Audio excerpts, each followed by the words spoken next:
Você já deve ter percebido que aquele viveram felizes pra sempre que nos venderam nunca chega, né? Pelo menos pra mim não chegou até hoje. E mesmo que a relação não acabe, conflitos sempre vão existir. Mas isso não necessariamente é ruim, tá? Porque DR a gente sempre vai ter, seja com nossos parceiros, com os amigos, com a família, com os colegas de trabalho, sempre vai existir. Só que pode chegar um momento em que você perceba que é necessário terminar aquela relação. Você chega no seu limite e algo te diz que precisa ir para outro caminho. E aí, o que você faz? Total. E quando as relações terminam de fato, a gente sempre se depara com aquele conflito, né? A gente corta os laços com aquela pessoa que a gente amou por algum tempo, ou a gente reflete e pensa se aquilo ali vai virar um novo formato de relação. Será que manter amizade com o ex é sinal de muita maturidade? Será que é sinal de que você tá afim de voltar? Seja sincero. Ou será que é só aceitar que as relações passam por transformações? Para responder essa pergunta, só uma sessão de terapia. Aliás, terapia de casal aqui todo mundo já conhece. Mas você deitaria ao lado do seu ex num divã? Polêmica. Eu sou o Alexandre Simone e esse aqui ao meu lado é o meu ex. Eu sou o Lucas Galdino e esse aqui ao meu lado é o meu ex. E esse é o último episódio dessa temporada, Lê. Por enquanto. Mas spoiler, vai ter outra. Se preparem, tá? E pra gente encerrar esse ciclo de conversas muito gostosas, a gente convidou aqui, ó, Fred Matos. Vou até ler porque tem muita coisa. Apresentação bonitinha, vai. Bonitinha. Ele é psicólogo clínico, especialista em relacionamentos amorosos e já lançou os livros Como se libertar do ex e Maturidade emocional. Por que algumas pessoas agem como adultas e outras não? Essa é pra você. Vai se fuder.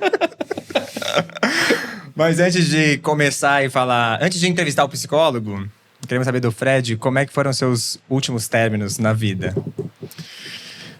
Olha, eu tive 3 grandes relações, se você puder falar. Tô com 43 anos.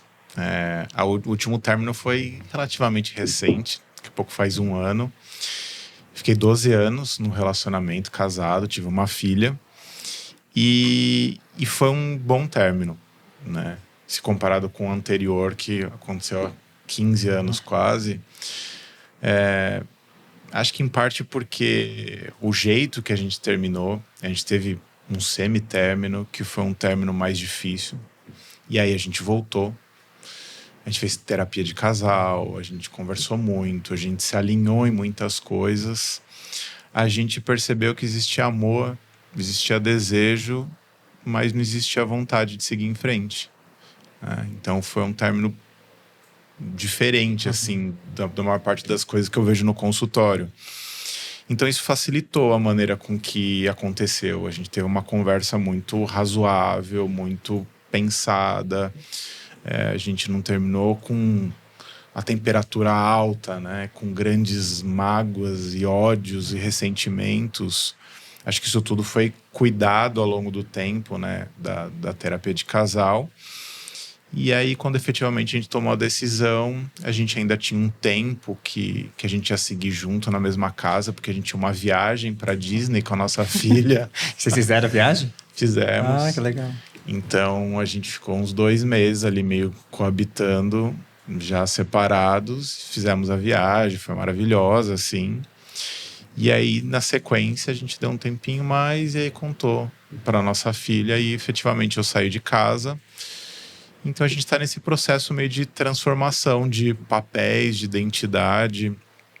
Agora, particularmente, a gente está numa fase que a gente não está necessariamente trocando muita coisa, porque acho que aquela fase pós-separação você tem que ter muito detalhe com filho, guarda, divórcio, né? E a gente esgotou um pouco os assuntos, cada um meio que seguiu, sabe? Mas numa paz. A gente sente que tá uma conversa boa, assim. A gente conversa sobre a nossa filha e tá indo bem. Mas eu sinto que em algum momento a gente vai se aproximar, se alinhar melhor, porque não foi um término ruim. Você falou sobre terapia de casal, né? E provavelmente você também faz a sua terapia ali individual. Sim. Você acredita que nesses momentos de términos é necessário a gente fazer esse mergulho interior mesmo, sabe? Um autoconhecimento antes de terminar mesmo, assim, pra gente entender para onde aquela relação tá indo? Você acha que é importante fazer esse tipo de autoanálise, assim? Porque eu acho que pode estar, né, acompanhado de um psicólogo, um terapeuta, mas também é bom você refletir para onde tá indo aquele seu relacionamento, né? Porque isso vai determinar a qualidade da relação, do término da relação. Na época, né, algumas pessoas mais ousadas, vamos dizer assim, no Instagram, falaram: mas você é psicólogo, fala de relacionamento, faz 15 anos e termina o relacionamento. Como é que você fracassa no relacionamento? Como você fracassa? Teve Isso, gente né? que falou isso, como você fracassou. Uhum. Aí eu falei assim, olha, eu acho que a questão da maturidade não tem a ver com você manter um relacionamento interminável, né? Você não mede a qualidade do amor, da maturidade de alguém porque a pessoa ficou décadas. Fosse assim, toda a geração anterior que ficou 20, 30, 40, 50 anos, nossa, muitos relacionamentos maduros. E não, tinha muito de convenção, de pressão, de culpa, religiosidade, senso de família meio distorcido. Quase uma obrigação também, né, para algumas pessoas. Que tinha a ver com a época que se vivia. Mas eu entendo que tem a ver com como você faz os movimentos na sua vida. Então você pode ter um término horrível e você pode ter um término maduro. O meu trabalho é para que as pessoas tenham vidas maduras no relacionamento afetivo, seja estando na relação, ou seja, quando elas vão terminar. Então, acho que nesse sentido, ter esse autoconhecimento ajuda muito a você fazer uma travessia menos problemática, que você fique infernizando a vida do outro, que você atrapalhe até o seu próprio desenvolvimento e que a despedida não seja tão traumática para as duas partes. Você acha que quando as pessoas terminam, elas ficam mais abertas a enfrentar o autoconhecimento? Porque eu tenho a sensação de que parece que aí muda tudo na sua vida ao mesmo tempo. Você termina e também quer aproveitar e já evoluir em outros aspectos, e aí se conhecer, coisas que tinham ficado para trás. Às vezes o término dá um empurrãozinho, né? Eu não sei, assim, faz 20 anos que eu clinico, eu gosto muito. Quer dizer, pode parecer meio estranho o que eu vou falar, mas eu acho muito bonito o sofrimento humano, né? Porque eu acho que nessa época em que as coisas estão em crise, a gente abre os olhos para tudo.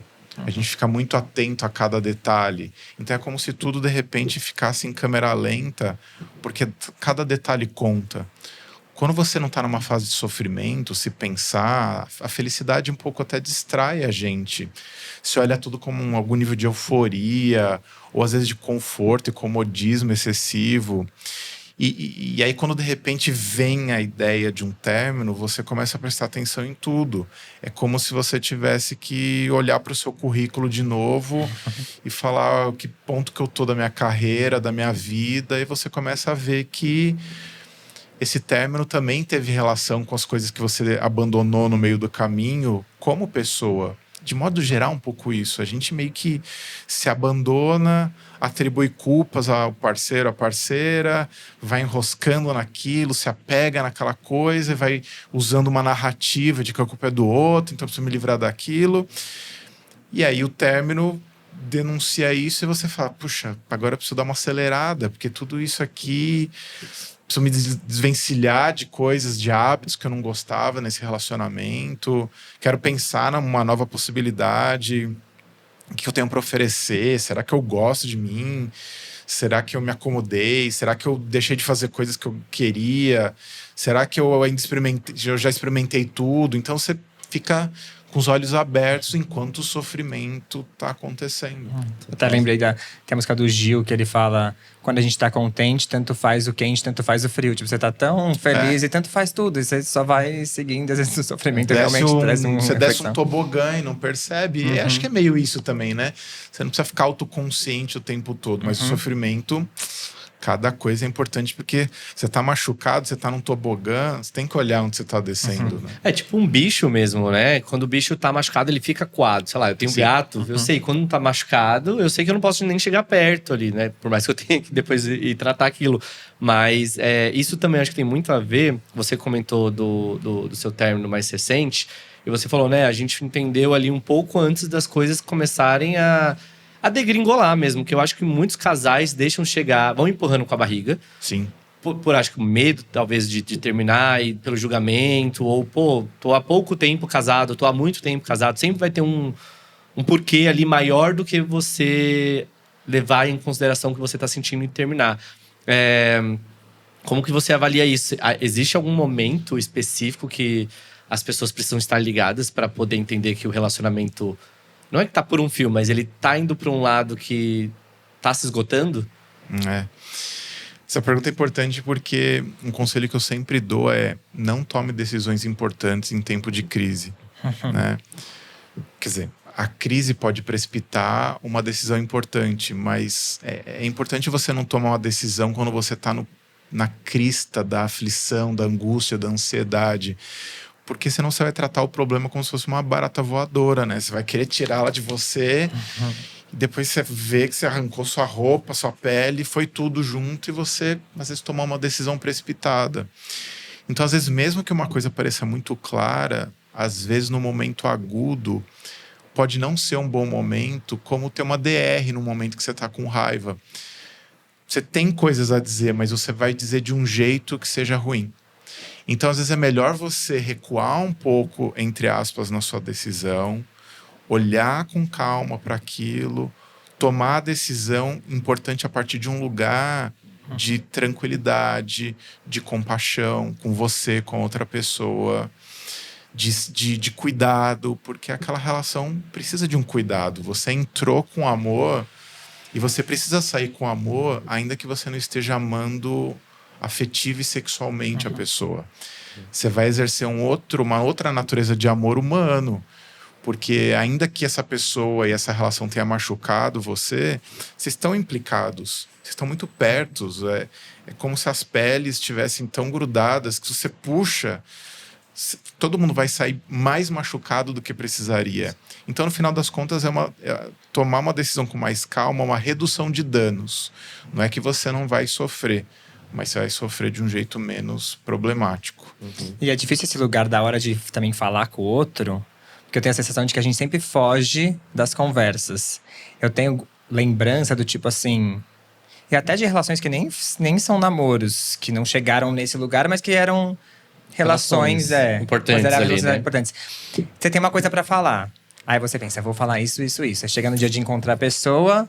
Aí vocês almoçam, aí assistem uma série, transam, não sei o que lá, e tá tudo bem. Aí você pensa, eu não vou quebrar esse clima que eu tô sentindo aqui de que agora tá tudo bem pra trazer essa conversa. Mas aí aquilo fica dentro, e aí num dia de raiva… Você solta. Aí você solta tudo que tinha pra falar. Eu lembro uma vez que eu falei pra uma pessoa…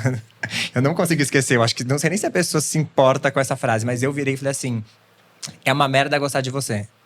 Eu achei essa frase horrível e é uma frase mentirosa. Do tipo assim, era mentira aquilo.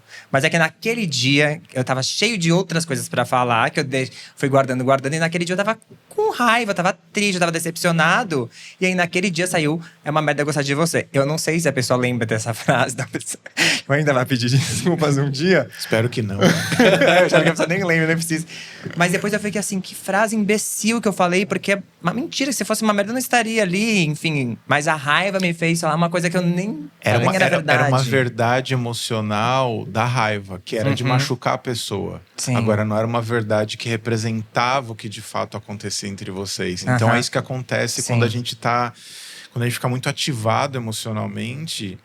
Você vai e fala coisas que não representam o que está acontecendo. Então, às vezes, vale você conversar de um jeito meio antropológico, que eu brinco. Que é como se você falasse assim, puxa, o que você tem achado de tal coisa? É que a gente tem uma mania de achar que DR tem que ser um negócio paredão de fuzilamento. E costuma ser, e por isso que as pessoas detestam. Ninguém… Vamos marcar de você ser fuzilado hoje? Da pessoa, claro, ninguém quer sair humilhado numa conversa. Então, se você puder trazer uma conversa que seja mais indireta, o que você tem achado de… Eu tenho pensado o quê? Eu tenho sentido o quê? Não precisa ser um negócio, olha… Queria dizer um negócio aqui pra você. E a pessoa, sim. E aí fica aquela coisa intimidante que todo mundo sai arrasado. Eu acho que eu tô bem melhor. Depois do nosso término, é aquela coisa que eu sempre falo. Eu tô bem melhor. Poxa, me Depois do nosso... ferrei, né? Eu peguei a parte ruim, agora A gente aprendeu junto. Não, mas é porque eu acho que quando a gente terminou, a gente teve esse tempo também de esperar um pouco antes de falar as coisas horríveis um pro outro. Eu lembro que eu fui pra casa da Thaís, você depois ficou uma semana longe e tal. E quando a gente se encontrou, foi, óbvio, triste, tem o luto, tem tudo. Mas a gente entrou num consenso de, existem muitas outras coisas que envolvem a gente, que são importantes pra gente manter essa... Do que manter essa relação, na verdade, essa relação romântica, né? E aí a gente termina. Mas eu levo isso hoje, por exemplo, os meus relacionamentos. Hoje, às vezes eu fico muito puto da vida e esqueço de, sei lá, falar pro Samir alguma coisa que tá me irritando, sabe? E aí depois eu tento me lembrar. Não, Lucas, não deixa isso aqui estourar, essa barragem estourar, sabe? Tipo, leva isso que você tá te incomodando. Aí eu vou lá e levo. Ainda tenho que aprender a falar de uma forma um pouco mais CNV. Mas ainda assim é muito difícil pra gente. Porque é isso, a gente tá muito acostumado a tratar. Vou gritar, depois eu vou pedir desculpa e tá tudo certo. Mas será que fugir é realmente confortável? Dá um pouco a sensação de como se fosse confortável, mas no fundo acho que não é confortável também fugir, né? Assim, eu não gosto muito da palavra fuga, porque parece que a gente tá cometendo um crime, né? Eu prefiro usar a palavra refúgio, que é onde você vai se resguardar para tomar fôlego para alguma coisa. O problema é quando esse refúgio vira um lugar onde você fica o tempo todo. E aí você fica ali aguardando, e você não vai para ação. Então tem uma coisa que a gente precisa também entender, que é a natureza um pouco das emoções e como elas operam na dinâmica das relações. A raiva, ela basicamente tem uma função ofensiva-defensiva, né? Então você ataca para o seu potencial ou agressor, ou imaginariamente agressor, se afastar, né? O bicho fica lá grande, o sapo... né? Cada bicho faz um rolê. A gente grita, a gente constrange, a gente humilha. Então a raiva tem essa função de afastar. Para quê? Para proteger alguma coisa. Proteger o quê? Os nossos sentimentos, a nossa integridade, o nosso senso de bem-estar. Em última instância, a nossa tristeza, que está resguardada ao quê? Ao nosso amor. Então, no final das contas, a raiva... ela só é uma distração para a tristeza e para o amor. Se a gente conversasse a partir da tristeza, seria mais fácil ter uma conversa boa do que pela raiva. Porque a raiva cria uma ilusão de poder, né, de força. Quando a gente está com raiva, só lembrar lá daquele filme Divertidamente, ele tá com fogo, tá fazendo a coisa, batendo na mesa. E a tristeza parece ser meio... Ninguém gosta da tristeza ali, ela é meio desencontrada, chata, mas o que acontece no filme? As pessoas se conectam pela tristeza. Porque no final, porque a gente pode divergir nas coisas que a gente tem raiva, mas nas coisas que a gente tem tristeza, é muito parecido. A gente tem tristeza quando a gente se sente rejeitado, desamparado, excluído. E isso conecta qualquer inimigo. Então, mesmo quando você está num debate com a pessoa que você ama, lá no final das contas, os dois estão com medo, os dois estão se sentindo julgados, condenados, afastados, rejeitados em algum nível. Então você conversa a partir desse lugar de tristeza, fica mais fácil se conectar com o amor e falar alguma coisa num tom mais amigável. Total. E agora, num sentido assim, beleza, vamos usar um cenário onde as pessoas conversaram de forma saudável, ali terminaram de forma saudável. Nós dois acho que é um exemplo. E usando a gente de exemplo, quando a gente falou pra todo mundo, terminamos, porém, estamos aqui trabalhando junto, ainda somos amigos, viajamos e tudo mais. Todo mundo olha pra gente e fala, nossa, como vocês são maduros. Uau! Como vocês são evoluídos. Eu não quero ver meu ex nem pintado de ouro. Sempre tem esse comentário. E no começo a gente ficava bem constrangido, na verdade, com esse comentário. Porque pra gente foi... Não é natural da gente, mas foi um processo que a gente foi naturalizando, eu acho, com o tempo. Que é isso, né? A gente sempre reforça. Houve o luto, houve o momento que a gente... era meio estranho um pro outro. Mas, no final das contas, a gente conseguiu superar isso. E estamos aqui hoje, conversando com você. A gente convive muito bem juntos. Mas, no final das contas mesmo, existe uma maturidade quando você se torna amigo do seu ex? Dá pra gente nomear como maturidade mesmo?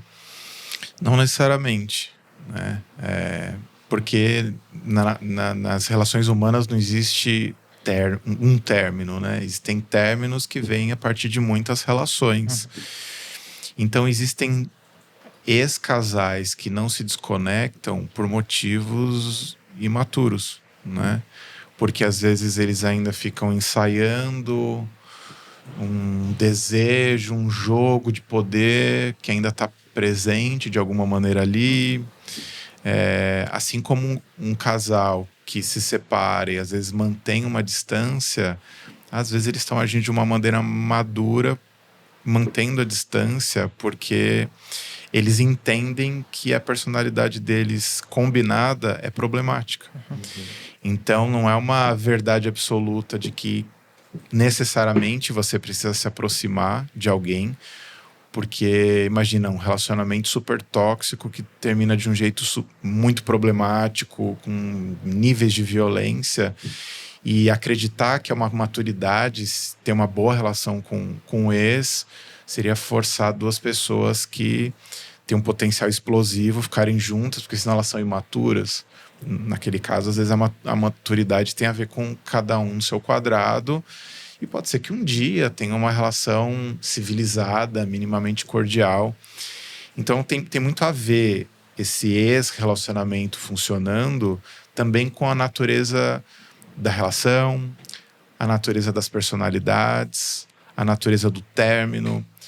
Porque, por exemplo, a maior parte dos relacionamentos termina com o amor ainda um pouco ativado e machucado.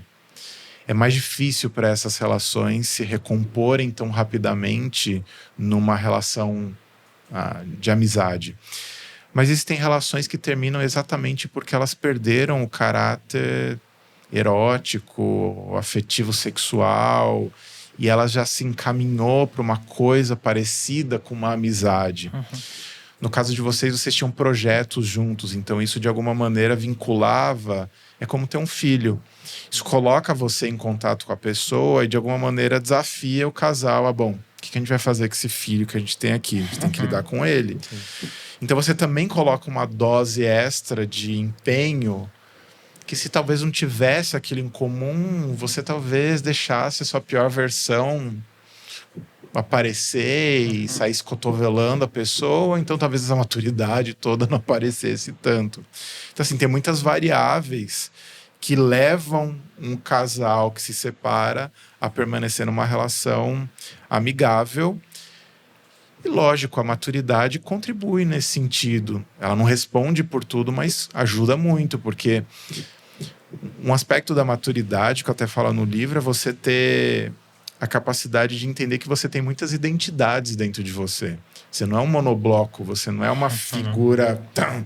Então, quando você se relaciona amorosamente com alguém, você tem muitas pessoas dentro de você se relacionando com algumas outras pessoas dentro da outra. E quando esse término vai acontecendo, é como se fosse, sei lá, um músculo que algumas fibras vão rompendo, mas nem todas se rompem. E aí ficam algumas que, se preservadas, funcionam bem para a amizade. E aí, dali que aquela relação tem mais potencial de florescer com uma amizade. E aí você consegue fazer o luto de um aspecto da relação, ao mesmo tempo que você vai fomentando e florescendo outra dimensão da relação. E aí vai acontecendo essa transição ao mesmo tempo que a vida vai acontecendo. Eu sinto muito que quando as pessoas vão terminar, tem muito medo.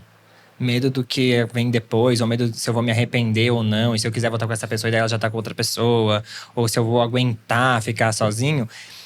E aí tem esse lugar de ser amigo também como quase uma única possibilidade de não perder a outra pessoa 100%, mas ela nem sabe se ela quer ser amiga porque ela ainda não superou, na verdade, o término e tá esperando pra ver se vira alguma coisa.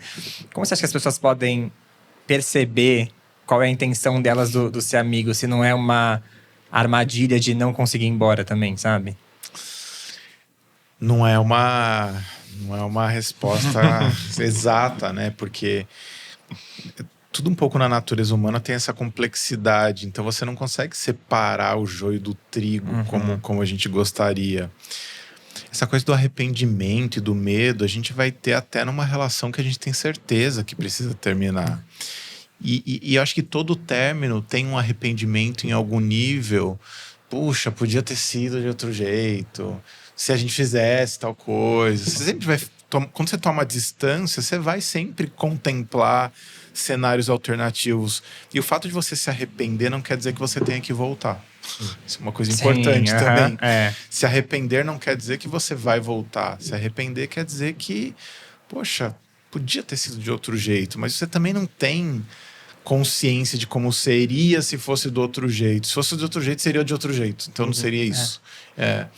Então, na verdade, você vai descobrindo no meio do caminho, porque é como se, bom, tudo bem, agora a distância veio, mas eu ainda estou sentindo o negócio, daí aquele negócio também vai desaparecendo, vai aparecendo outra coisa, e no meio do processo é que você vai se dando conta. Então não tem como saber, porque não existe uma intenção pura 24 horas. As nossas intenções, elas são meio safadas, elas se escondem, elas se aparecem. Às vezes uma boa intenção vem revestida de uma coisa meio problemática, e depois a parte problemática sai, a boa fica, e às vezes é o inverso. Então não tem como ser muito matemático. Então você tem que deixar o tempo, a experimentação e a autoconsciência conversar, né, com você. E você sempre fazer meio que um pacto com você mesmo de cuidado mútuo, né? Então acho que isso é um ponto importante para você não cair, escorregar em tensões secundárias e problemáticas. Mas não tem nenhum... Não sei se... É que é isso, né? É tão complexo que não existe uma resposta, né? A gente às vezes sempre quer uma resposta, infelizmente. Mas acho que talvez uma coisa importante é saber o quanto você quer controlar ainda a pessoa, né? Então esse desejo de controle... porque existe um resíduo de pertencimento que a gente acha que a gente chama de posse. Você tem um pertencimento mútuo. Porque um relacionamento, de uma certa forma, é um cruzamento de identidades e de hábitos, de convivência. E você vira... Tem um conjunto A, o conjunto B, o conjunto do meio, que até aquele conjunto do meio se desfazer, você ainda fica meio confuso a respeito da sua parte que tinha a ver com outra pessoa e da parte da pessoa que pertencia a você. Então ela faz uma coisa, você vai lá e quer dar uma opinião sobre aquilo. Mas não tem nada a ver, né? Então, por exemplo, logo que a gente terminou, quer dizer, não exatamente logo, mas um tempo depois, minha ex, ela saiu com uma pessoa, né? E ela teve um problema de saúde, tem que fazer uma cirurgia, e estava com a pessoa. Só que assim, durante 12 anos, eu era a pessoa que estava respondendo por os atos médicos ali, né? Então, era assim, o seu papel até. Era o meu papel ali, né?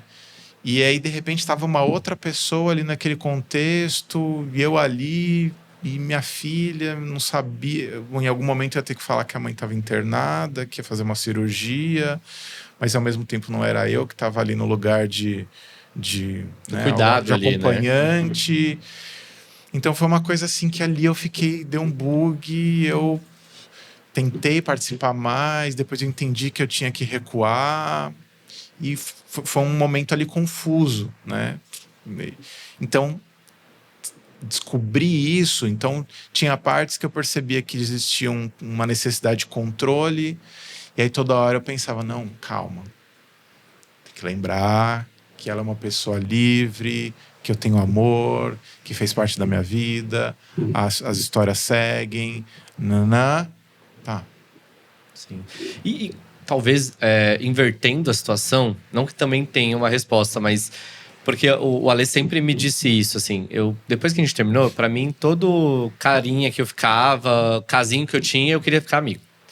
E aí a Alexandre falava assim, Lucas, nem todo mundo é pra ser amigo. E só que assim, e sabia que a minha raiva é o contrário? Eu percebi que depois que a gente terminou... Você não consegue ficar amigo de ninguém. Não, os próximos caras acham que todos vão ser meus amigos porque eu sou seu amigo. Tá. E eu fico assim, amado, você nunca nem foi meu amigo. Você era só meu caso aqui, sim, acabou, sim, faz o ficante sentido. ali. Não, e aí... Mas Desculpa, não, tudo bem, mas é isso, assim, eu sempre... pra mim, eu queria ser amigo de todos. Porque, de fato, eu acho que era genuíno, assim, não era uma... Porque eu gostava da pessoa, daquela amizade, só não era pra ficar mais com ela ali. E aí o Alexandre sempre ficava me falando, Lucas, nem todo mundo vai ser seu amigo. E alguns, inclusive, quer ficar seu amigo, mas é porque eles ainda estão alimentando uma esperança de algo acontecer. Isso realmente aconteceu algumas porque vezes. O que eu percebo é assim. Se a outra pessoa, por mais que você fale pra eu falo pra outro, eu não te desejo mais. Mas se você sabe que ele ainda te deseja de volta, tem que tomar cuidado com o nível que você quer de amizade com ele, porque você pode provocar algum tipo de ilusão. Por mais que você fale, não, mas eu já falei.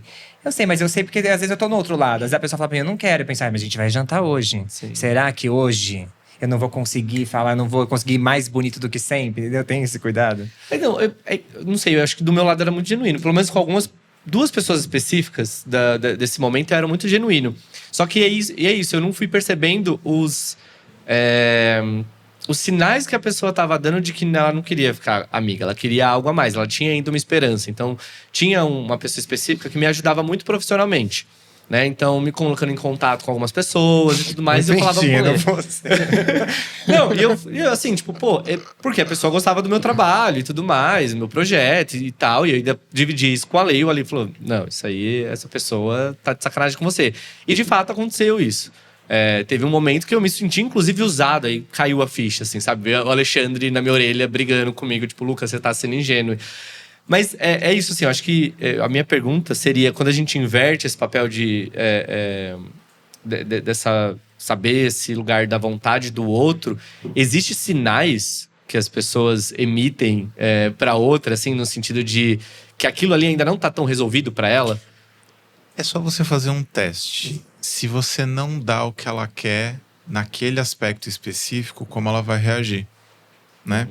Porque se ela tá querendo uma outra coisa camuflada de uma ação desinteressada, é só você não dar o que ela no fundo quer, e aí você vai descobrir se ela vai continuar te oferecendo aquilo ou não. Sim, não, aí no meu caso eu realmente fiz isso, porque porque você se sentiu traído até, né? Eu me porque senti você muito pensa assim, traído. eu falei que eu quero ser seu amigo, você fingiu que aceitou, e aí você sentiu que ele te traiu porque ele te queria. Total. E aí a pessoa falou, não, e assim, camadas na história toda, mas a pessoa tinha supostamente acabado de terminar um casamento também, e aí veio desabafar comigo, eu fui super ombro amigo e tudo mais. E essa história é de muitos anos, e aí assim, no momento que eu fui ser amigo, eu vi que ela tava com outras intenções, e aquilo ali foi tipo um balde de água fria, sabe? E é justamente isso que você falou, eu não dei o que a pessoa queria, e até hoje nunca mais falou comigo, sabe? Tipo, nunca mais voltou. Mas eu posso defender ele um pouco agora? Não que eu acho que ele seja certo, mas eu tô tentando trazer pra gente. Por que às vezes a gente também… Talvez ele acreditou em algum momento que ele não queria nada com você, mas aquele desejo ficou ali e a gente fica fazendo essas ações. Eu sei vezes que eu tentei ficar… Ah, não, é só amizade, eu tenho certeza que é só amizade. Mas lá no fundinho… Mas nem pra mim tava claro. Também a gente tem que olhar pra quando a gente também faz isso. Eu acho que a gente tem que tomar cuidado, porque hoje em dia, como a gente vem falando muito sobre comportamentos que são tóxicos, nem todos os comportamentos tóxicos são voluntários, conscientes e formatados e formulados daquele jeito. Às vezes a gente é pego no nosso próprio contrapé. Às vezes você tá tomado por uma motivação problemática que nem você se entende que tá. Porque a gente às vezes está obcecado, a gente está com um pensamento meio de túnel, a gente só vê uma coisa na nossa frente e a gente acaba fazendo coisas que machucam os outros. Então a gente não é sempre a fada sensata que não erra nunca. Então a gente também tem que olhar para o nosso lado e às vezes olhar também para o lado que gosta às vezes de deixar um negocinho ali, uma raçãozinha para a pessoa vir de vez em quando, para meio que obter um pouco da vantagem e aquela vaidadezinha, dia que você tá meio para baixo, a pessoa vai lá e dá uma curtida, você fica feliz, aí você dá uma esperancinha, daí você tá num dia bem, você também já não quer muito. Tem que tomar cuidado com essas nossas ações. Sim, não, total. Eu lembrei de um monte de história. Não, mas acho que é isso também. Tem um lance de ego também que tá totalmente envolvido ali, né? Eu acho que nessa história específica, talvez é isso. Hoje eu vejo, eu acho que eu tava muito inocente ali naquela situação, mas que de fato, eu acho que vendo o que aconteceu no derradeiro encontro ali. Pra mim, mais óbvio é, tipo assim, não era seu amigo enquanto você me namorava. Sim. Por que ele vai ser seu amigo depois que você acabou de ficar solteiro, entendeu? É. E supostamente ele ter ficado solteiro, porque depois eu descobri que não tava, né? Mas enfim, isso é papo pra outro assunto. Eu tenho uma pergunta que tem a ver com uma questão muito de orientação sexual. Porque quando a gente falou que a gente lançou o podcast, a gente falou que ia ter um terapia com ex, e que né, a gente ia falar sobre relacionamentos, muita gente trouxe o fato, porque LGBT é mais fácil de ser compreensivo quando termina. E eu não sei se isso me incomoda num lugar. Porque eu acho que eu entendo o lance da compreensão, porque eu acho que a gente, enquanto parte ali da comunidade LGBT, né, eu e o Ale, a gente entende, eu acho que a gente tá mais, é mais compreensível com as dores, em gerais, porque é uma parcela da sociedade que sofre. Então, eu acho que eu entendo a parte da compreensão, mas isso me incomoda um pouco. E eu queria entender, no seu olhar, Fred, se você acredita realmente que é mais fácil para a comunidade LGBT ter essa relação pós-término mais saudável, ou é de fato uma questão do conhecimento, do autoconhecimento humano, assim. A pessoa tem que se autoconhecer, a outra pessoa também, e as duas têm que se encontrar em algum ponto. Todo grupo que é minorizado de alguma maneira, ele vai se desenvolver pessoalmente de forma diferente, né?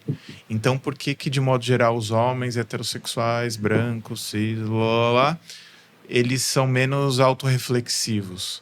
Porque tendo em vista que essa figura ela tem uma tendência dominante na sociedade, então dificilmente ela vai ser uma pessoa que vai fazer questionamento, sendo que ela está num contexto que facilita a vida dela e que é vitorioso o tempo todo. A partir do momento que você está dentro de uma, vamos dizer assim, categoria minorizada, você é posto diante de um sofrimento precoce, né? Então, uma mulher negra, um homem homossexual, ele já vai ter que lidar com... Ele não vai se colocar no mundo do mesmo jeito, porque ele sente que tem uma coisa que parece que não funciona. Então, essa necessidade de criar empatia abre espaço para a possibilidade de uma maior maturidade. Mas é sempre bom lembrar também que existem as intersecções, ainda são homens, né?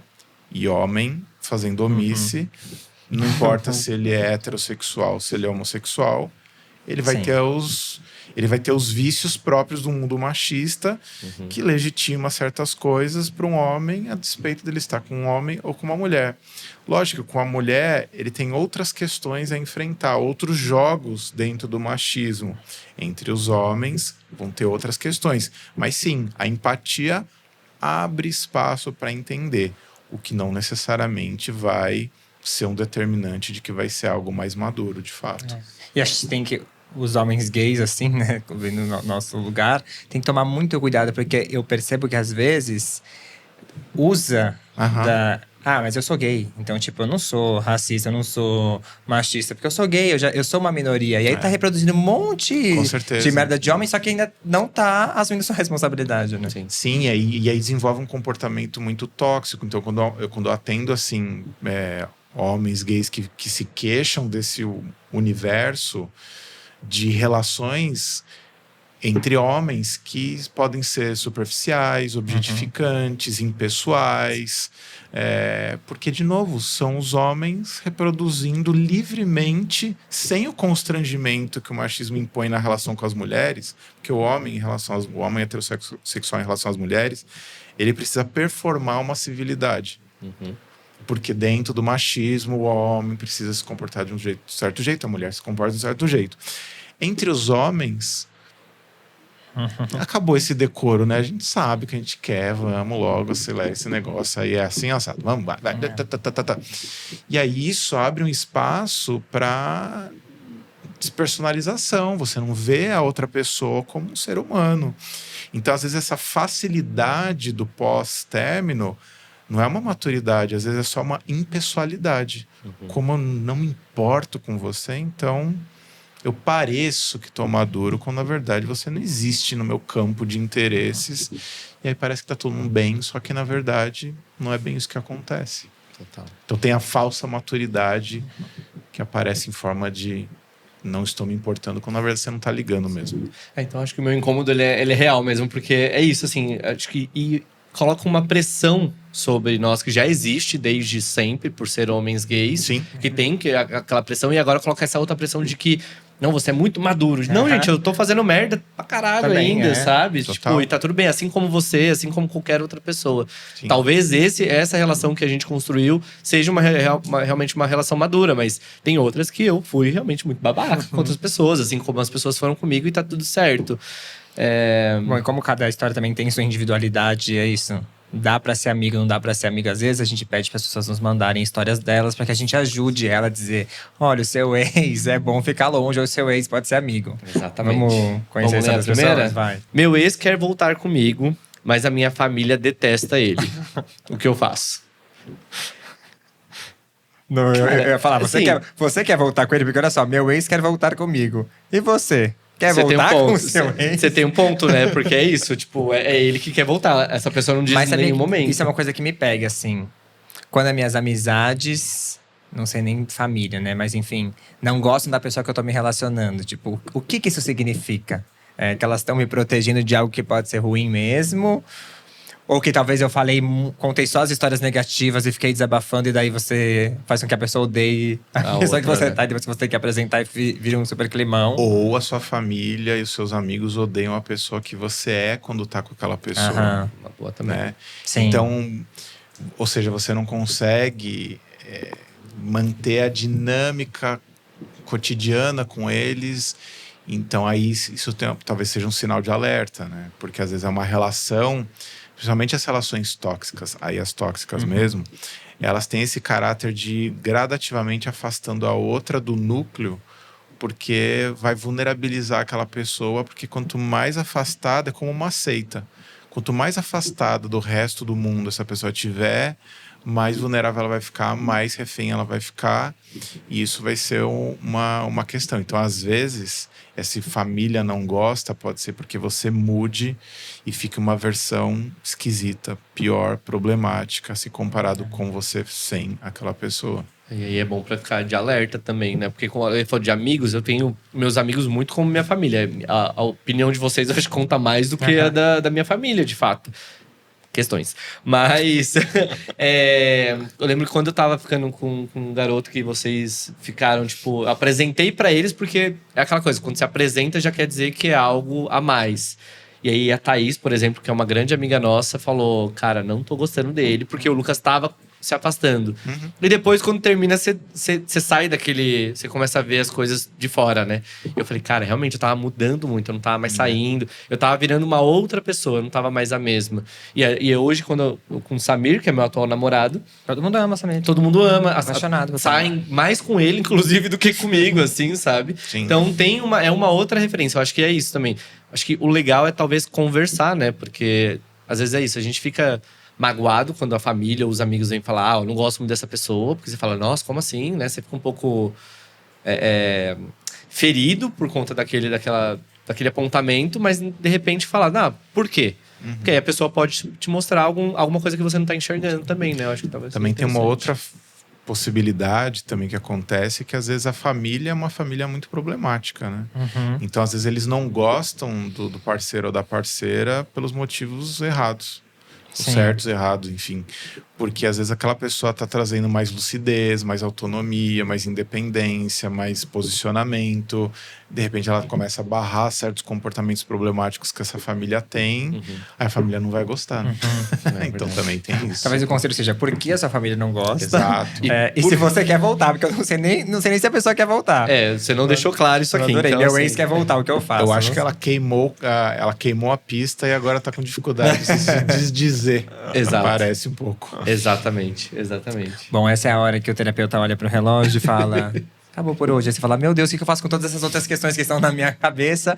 Mas a gente sempre deixa uns 10 minutinhos finais pra gente falar das coisas mais difíceis de botar pra fora, mas isso fica exclusivo pra quem é apoiador desse projeto. Se você quiser participar dessa terapia em grupo e saber o que a gente vai conversar a partir de agora, tem que entrar no site apoia.se/terapia com ex e fazer parte desse grupo. Mas antes da gente acabar esse episódio, que é o último da primeira temporada, a gente vai Tô muito- comemorar tô uma triste, coisa. tô Porque muito triste assim, que é o último. esse episódio está saindo na primeira semana de junho.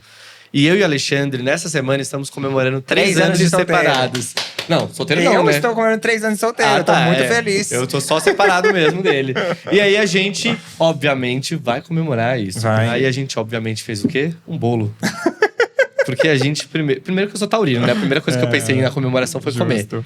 Então a gente vai comemorar esse episódio. Eu acho que é esse final de primeira temporada e esses 3 anos da gente separados, porém, muito juntos, né? É que tô Mais cansado. juntos ainda do que quando era namorado, eu acho. Tô cansado agora. Vamos lá. Mas muito obrigado por todo mundo que acredita nessa nossa relação, nessa nossa vontade de falar sobre relacionamento e acompanhou esse podcast até aqui. E a gente tá preparando uma segunda temporada com outras conversas, com outros ex. Vamos trazer mais ex nossos aqui pra essa mesa. Eu acho que o primeiro episódio tem que ser com seu namorado.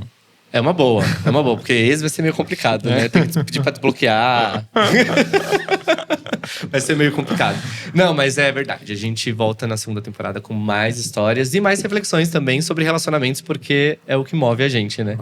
Quer que mostre o bolo? Ah, é Mostra o óbvio. bolo. O Tá bolo, aqui, mandei ó. fazer até com fotinha. Cadê? Cadê o Pega bolo? aí, ó. É muito uma amiga. Cara, Muito legal. 3 anos separados. Tem até um cortezinho na porta. E era a foto da época. Não, é uma Ah, foto é uma agora. atual. Uma Tinha atual. que Porque ser uma foto a de gente cada tava, um. quando a gente tava junto, a gente Eu era muito feio. Eu tava muito feio quando a gente A gente tava junto. muito feio. Os dois estavam. Os dois, a gente melhorou bastante. Eu posso fazer merda. Mostra o bolo.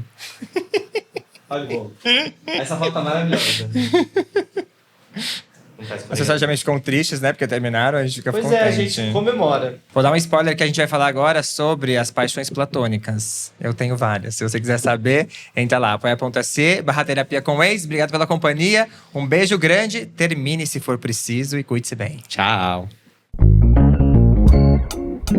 Sempre fui muito amigo de menina, enfim, criança viada ali, tinha mais amiga menina. Mas tinha um menino específico que eu era muito, muito amigo dele e eu sempre achei ele bonito. Só que ele, claramente é hétero, e ele tinha um irmão mais novo. Esse irmão dele apareceu e respondeu um story meu. Só que assim, ele é a cópia do irmão. Comecei a dar corda. Mas você pensava nele ou no irmão dele? Então, aí que tá. Eu acho que eu tinha muito ainda do irmão. Fui um adolescente mal diagramado, então. Minha vida afetiva sexual começou tarde, então você inevitavelmente você vive de amores platônicos. E eu lembro que eu participava de uma comunidade religiosa. Nossa, eu era apaixonado numa menina de lá. Depois, com 30 anos, eu falei, por onde anda? Fui atrás e isso deu certo. Mentira! Ai, mas olha que loucura. Eu era criança, eu assistia Ídolos. E aí eu comecei a torcer muito pro cara que eu tinha achado muito gato, mas ele cantava muito bem também. Eu nem lembro se ele ganhou ou não. Quando acabou, eu fiquei triste porque eu ia parar de assistir o meu amor pela TV. Passaram vários anos, eu tava num carnaval, no bloco, eu olhei pro lado e falei: o cara do Ídolos. E aí no que eu olhei, ele olhou.